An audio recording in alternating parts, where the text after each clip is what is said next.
अद्भुत काम अगर कोई हो सकता है तो वह मनुष्य जन्म में ही हो सकता है।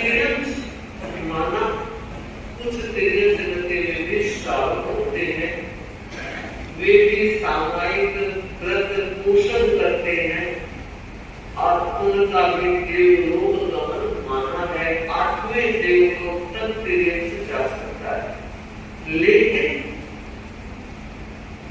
जो साधना मनुष्य कर सकता है वो तिर्यंश श्रावक भी नहीं कर सकता।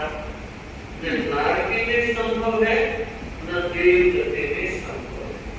वह जो मोक्ष की साधना, वीतराग बनने की साधना है, उस साधना को केवल मनुष्य ही कर सकते हैं। मनुष्य भी मोक्ष की साधना कर सकता है। इसलिए प्रश्न पूछा गया कि भगवान धर्म कब करना चाहिए। मुझे लगता है महावीर ने जो उत्तर दिया वो हमने अनेक बार ऐसे परिषदों के बीच सुनाए, विश्लेषण किया, गले उतारने की चेष्टा भी की, लेकिन लगता ऐसा है कि हमने कानों को सेतु बना दिया। समझ रहे हैं? सेतु इस पार से उस पार जाते हैं तो ये कान में ऐसे हैं, सीधे इस पार से इस पार आया जाया जा सकता है। तो आज विचार करना है, हमें उस बात को इधर से भी नहीं इधर से भी, समझ गए होंगे? इधर से इधर का मतलब इधर सुना इधर निकाल दिया, जयराम बात रखते हैं। और कुछ व्यक्ति आगे बढ़ते हैं तो मुंह से निकालते हैं, अरे प्रवचन की तो धारा रहती, बहुत अच्छी बात है, प्रबोध भावना हुई, कर्म की निर्जरा हुई, पर जो चीज हमें चाहिए थी वो उपलब्ध नहीं। 3 सौभाग्य हमें सहज रूप से प्राप्त है। पहला सौभाग्य हमें मनुष्य जन्म मिला है, जिसके लिए देवता भी तरसते हैं। इसलिए मनुष्य जन्म को ये कहा गया है कि देव दुर्लभ मनुष्य जन्म। दूसरी बात, हमें सद्गुरु का सत्संग का अवसर प्राप्त है, यह भी सौभाग्य की बात। और तीसरा जो सौभाग्य बताया गया है, स्वयं कल्याण की अभिप्सा, आत्म कल्याण की भावना। 3 में 2 तो बड़ी सहज हो गई है, पर जरूरत है तीसरी हमारे आत्म कल्याण की अभिप्सा कितनी प्रबल है। कभी कभी तुला लेकर खुद को भी तोलना चाहिए, और उस तुला के 2 पलड़े होते हैं। एक तुला में आपका भौतिक सारा का सारा अंबार, और दूसरी तरफ आत्म साधना, आत्म विकास का लक्ष्य, उस पर आपकी करने में कितना वक्त जाया कर रहे हैं या इन्वेस्ट कर रहे हैं। देखिए, धर्म करने में समय जाया भी हो सकता है, ध्यान दे इन्वेस्ट भी हो सकता है, जो करने जाने होता है। ये हमारी सदवस्थता है, सामायिक नहीं, धर्म करनी है। सावतम जो का त्याग कर दिया, ये हमारी अनुष्ठान विधि है, लेकिन सामायिक करने का तो कभी नहीं किया हमने, ठीक है? हमने फिर हम किस दियो भी तो ध्यान रखे, ये हुआ सामायिक में त्याग का विषय, और वही सामायिक की ध्यान की स्वाध्याय किया, मंत्र जप किया, लीन और तल्लीन बने रहे, तो यह है सामायिक के स्वयं धन का इन्वेस्टमेंट। तो मैं बताना चाहती हूँ, कई बार कई लोग कई सामायिक कर लेते हैं, अच्छी बात है, लेकिन सामायिक के पवित्र अनुष्ठान में हमारी आत्मा की निर्मलता, उज्ज्वलता, पवित्रता बढ़नी चाहिए। वो जितने बढ़ती है उतना ही हमारा अनुष्ठान महत्वपूर्ण हो जाता है। इसलिए मैं कहती हूँ, तुला से अपने आप को तोलो और देखो मेरा भार, मेरा वजन कितना है।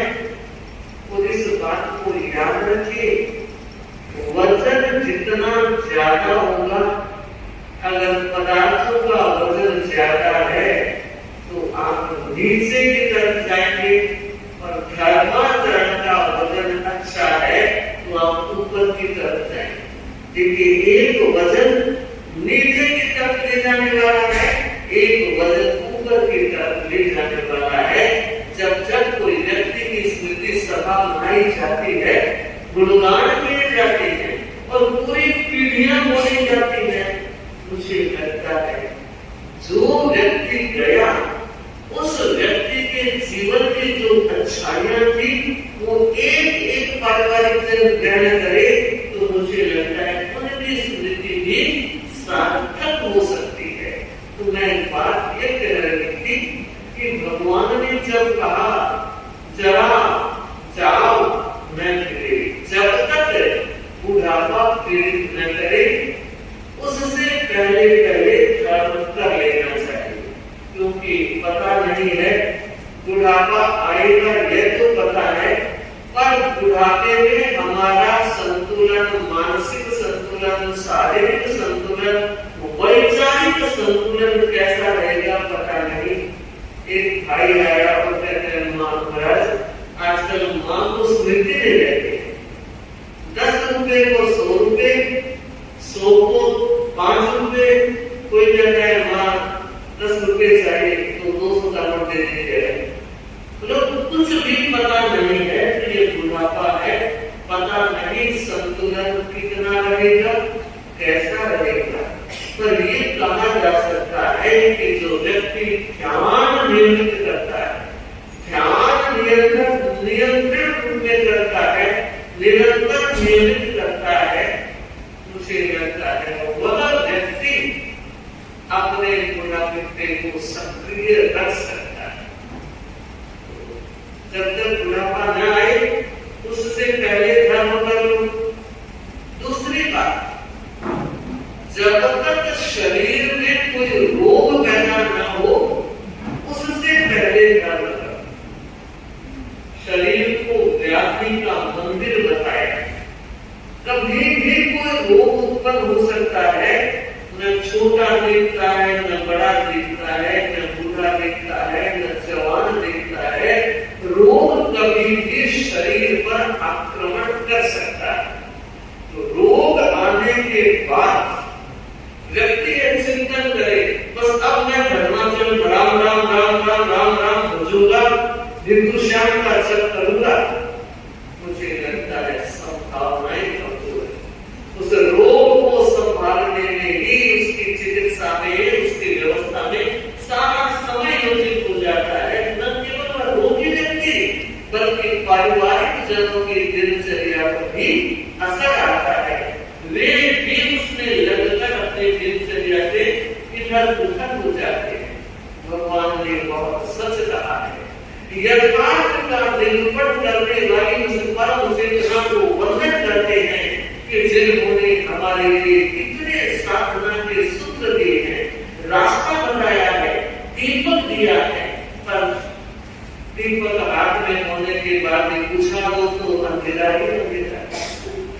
तीसरा सूत्र, जावेन्द्रिया मायते, जब तक 5 इंद्रियों की अनुकूल न बने रहे, इनकी शक्ति की हानि न हो, उससे पहले धर्म कर लेना चाहिए। इंद्रियां आज 5 सक्षम है, शरीर स्वस्थ है, किसी की इंतजार नहीं, यो हाथ में आसन लिया और चले। अगर कान से अच्छा सुनाई देता है, आंख से दिखाई देता है, अच्छा सा बोल सकते हैं, तो ये शरीर की शक्तियां अभी अच्छा काम कर रही है।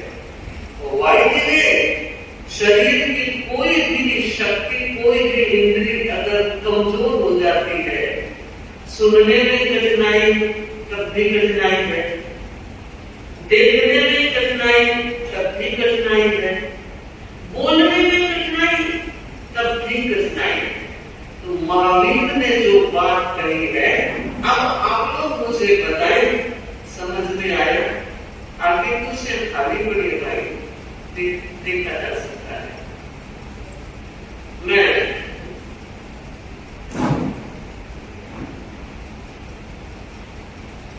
ये बताना चाह रही हूं कि सच में अब धर्म करने की उम्र है जवान।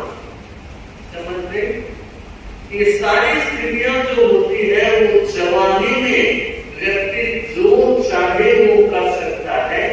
तो जरूरत है सोचना, विचार करना है कि हम कर क्या रहे हैं। श्रवण करना है, प्रवचन सुनना है, हम प्रेरणाएं देते हैं, भाई आओ प्रवचन सुनो, सामायिक करो, लेकिन सुनने तक में सीमित नहीं रखना। उसके बाद का जो महत्वपूर्ण सोपान है वो है मनन। सुनते हो, श्रवण होगा, मनन करो, चिंतन करो। और आप जानते हैं जब दूध को दही बनाने के बाद मक्खा जाता है तो मक्खन आता है। ठीक इसी तरह सुनना दूध है, मनन करना दही है, और निधिध्यासन उसका अभ्यास नवनीत। एक सेठ था, छोटी सी कहानी याद आ गई। उसके दो दोस्त थे, जिसको वो कहता था ये मेरे फास्ट फ्रेंड है, जिगरी दोस्त है। हमेशा जब कभी उनके गांव में जाता तो निश्चित जाता, मेरे तो लंगोटे यार हैं, आराम से सारी व्यवस्थाएं हो जाती। इसलिए शहर में उन व्यक्तियों का आना बहुत कम होता।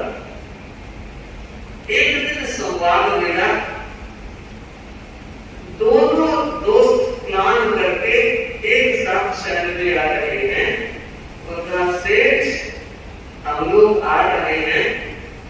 तो सेठ ने कहा अहो भाग्य की बात है, आप आ रहे हैं, आराम से बताइए, सारी व्यवस्थाएं मेरे पास है, रहने की, भोजन की और अन्य कोई व्यवस्था की जरूरत होती तो मैं करूंगा। यह बताना चाह रही हूं कि कोई भी व्यक्ति किसी व्यक्ति को ट्रीट करता है, व्यवहार करता है, तो हमेशा याद रखना वो वचने का दरिद्रता। वचन ने कैसी करेगी? आपने उसको कहा भाई साहब मेरे का कोई काम है तो जरूर बताना। पता नहीं वो जिंदगी में कभी बताएगा ना भी बताए, मगर जेहन में विचार ढूंढते रहेंगे भला आदमी। आप कितनी बड़ी बात कही कि जब भी कोई जरूरत हो मुझे सेवा का मौका दे। इसकी ये बात सुनकर के दोनों खुश हुए, समय निर्धारित हो गया। सेठ अपनी पत्नी को कहता है कि पहली बात मेरे दो दोस्त आ रहे हैं, उनकी आओ बहुत अच्छी कर।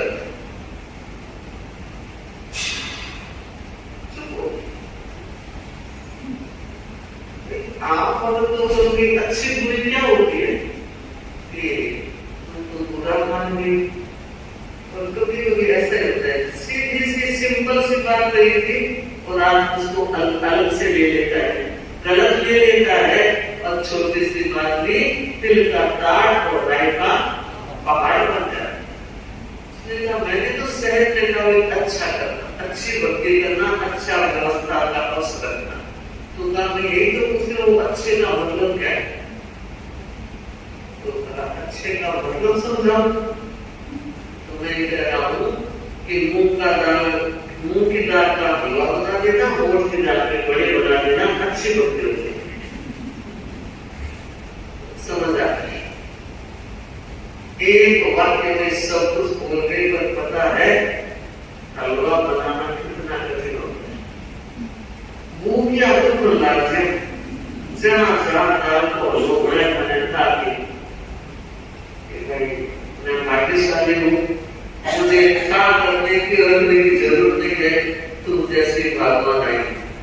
आपके कभी कभी कहते हैं क्या तुम जैसे भगवान आए? पति लोग बैठे हैं ध्यान देना। आप जब दोनों होते हो ना पता नहीं लगता, थारे बिना सच नहीं चलेगा। जब एक चला जाता है तब अहमियत का पता लगता है कि वो क्या चीज थी, वो क्या थे। इसलिए कभी कभी महिलाओं की भी जो वो कर रही है उनके प्रति प्रबोध भावना होनी चाहिए। आपके मन में भाव होगा, मगर किसने देखा? बोलोगे तो पता लगेगा। आज कड़ी के जोरदार क्या था? कड़ी तो थी, लेकिन आपने एक बार कड़ी, उसका पूरा सब सार्थक हो गया कि चलो आप लोग पसंद तो है। आप लोग कहते हो तो मानना ध्यान रखना कोई बात। अब तक नहीं कहा तो नई शुरुआत भी तो हो सकती है। लड़ना तो बहुत आसान है। खाई बनते तो मुझे टिप दियो, थोड़ा तो ध्यान रखा करो, ये कहना बहुत आसान है। लेकिन कभी कभी ये भी तो आज तो बहुत अच्छा है। पति ने पत्नी को कहा कैसे खिचड़ी बनाई है? कंकर में दो आंखें भी है, कुछ तो कंकर दिए 32 घंटे तो कंकर नहीं चला। टिट फॉर टैट का चला।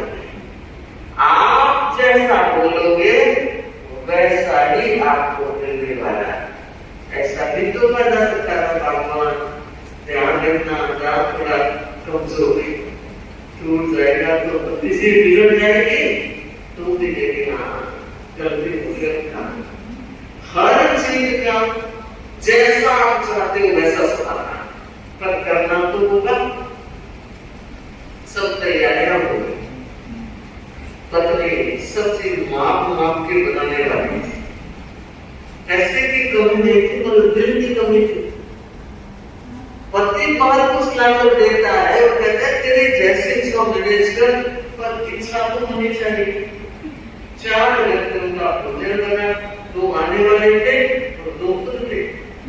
भोजन सारा तैयार हो गया और तभी संवाद आया कि हम नहीं आ रहे।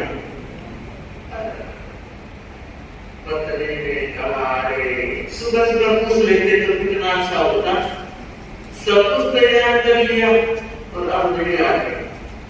पति बड़ा बोलते अरे भगवान कोई बात नहीं, आज तक हम दोनों खाएंगे पेट के सारे साथ निकल जाए, वरना तो इतना मिलता था।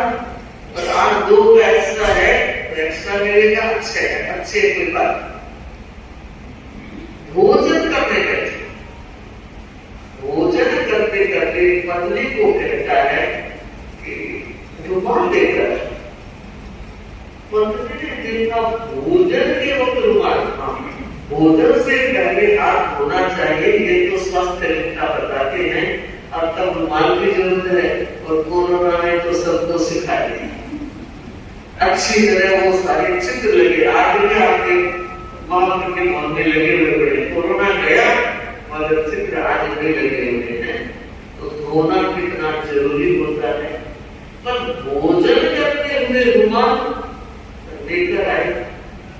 अच्छा वो लेकर आई तो पति ने बड़े विराम से पूछा, हंसिया तो क्या भगवान हंसी क्यों? कि नहीं ऐसे अरे हंसी ऐसे देख नहीं आती। ऐसे ही किसको आते हैं तो पागल होता है।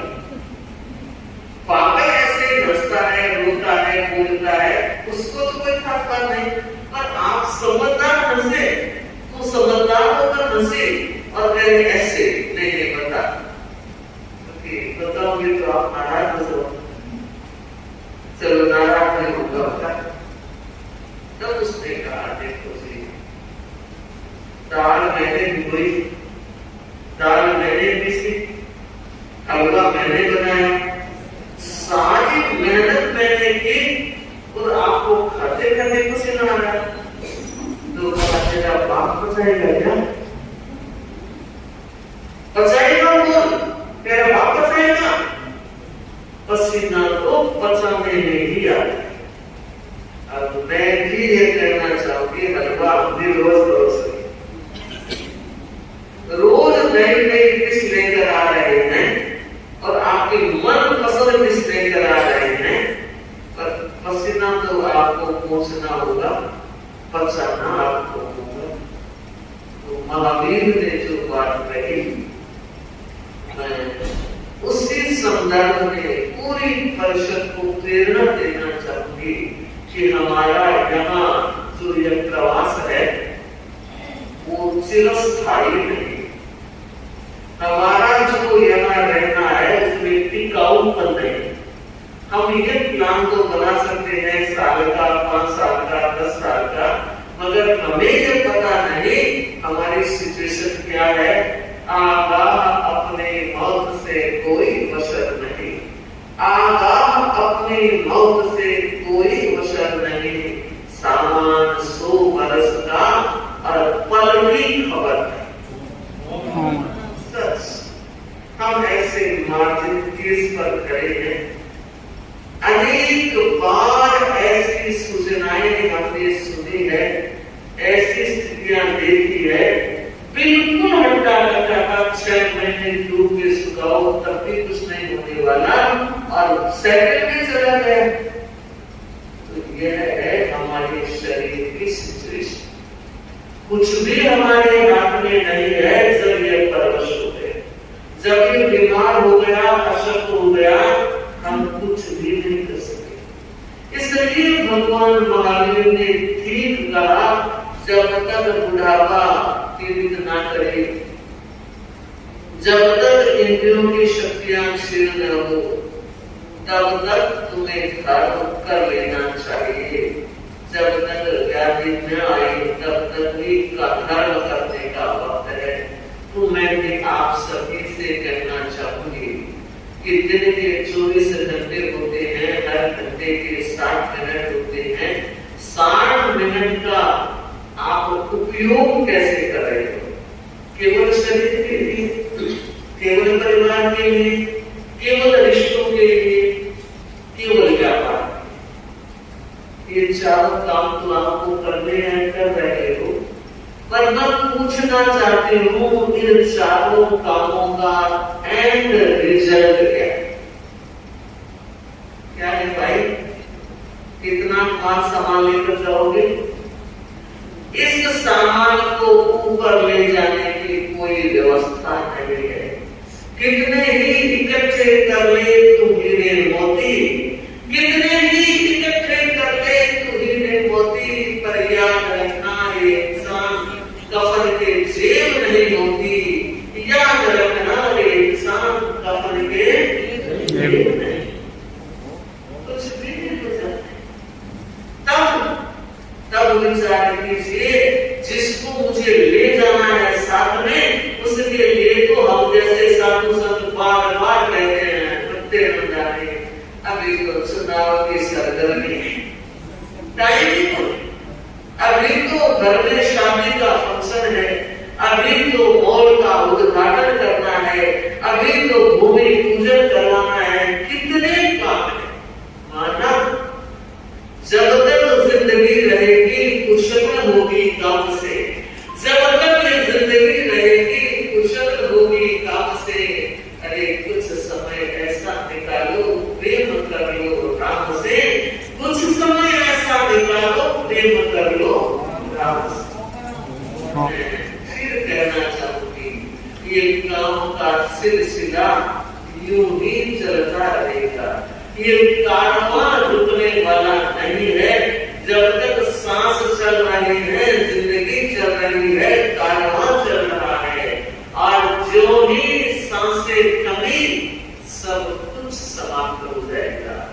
सोचिए, सोचकर सोचिए, उस वक्त अगर खाली हाथ जाओगे, जो टिफिन भरकर लेकर आएंगे, आराम से खाए जा रहे हैं, बासी टुकड़े खा रहे हो। घरवालियां कहेंगे तो रोज गर्म खाना देते हैं, लेकिन गर्म खाना उसी को मिलना है जिसके टिफिन में भरा हुआ है। अगर टिफिन खाली है तो पत्नी भी गर्म खाना नहीं देती। पूर्व की करनी जो करके आए, टिफिन भरकर लेकर आए, वो आराम से चाटे जा रहे हैं, खाली हो रहा है।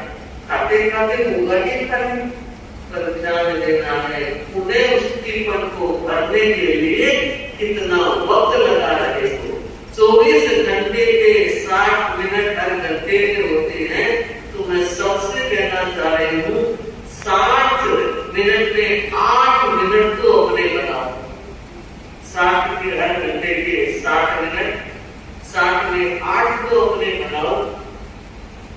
52 मिनट सबको दो, 8 मिनट खुद के लिए दे दो, तो कितना हो जाएगा? क्या कितना हो गई? गरीब वाले घंटे 4 समय। अगर रोज के 4 समय कर लेते हो तो मुझे लगता है टिफिन भारी भरकम हो जाएगा। पर याद रखना, उठाने का कितना नहीं आएगी। आज हम जिसको भी सामर्थ्य संपन्न देख रहे हैं, उसकी अपनी कर रहे हैं। वो अपना नाम और अपना काम ही खा रहा है। हम अगर 8 मिनट देते हैं, 4 समय करते हैं, तो हमारा टिफिन भी भारी होगा। नाम तो चाहते हैं कहीं अंबानी लिस्ट में नाम आ जाए, टाटा और बिरला में नाम आ जाए। अरे आ सकता है, करने करो तो सही, करके तो देखो। करनी जैसी करनी वैसा फल, जैसी करनी वैसा फल। आज नहीं तो निश्चित आएगा, करने का फल मिलेगा। अच्छी कर रहे हो तब भी फल मिलेगा। अरे सावधान, अगर गलत कर रहे हो तभी भी फल मिलेगा, और फल मिलेगा मल्टीप्लाई होकर के। इसलिए अच्छी करने करो, और कहीं खराब में पद जा रहा है, कदम आगे बढ़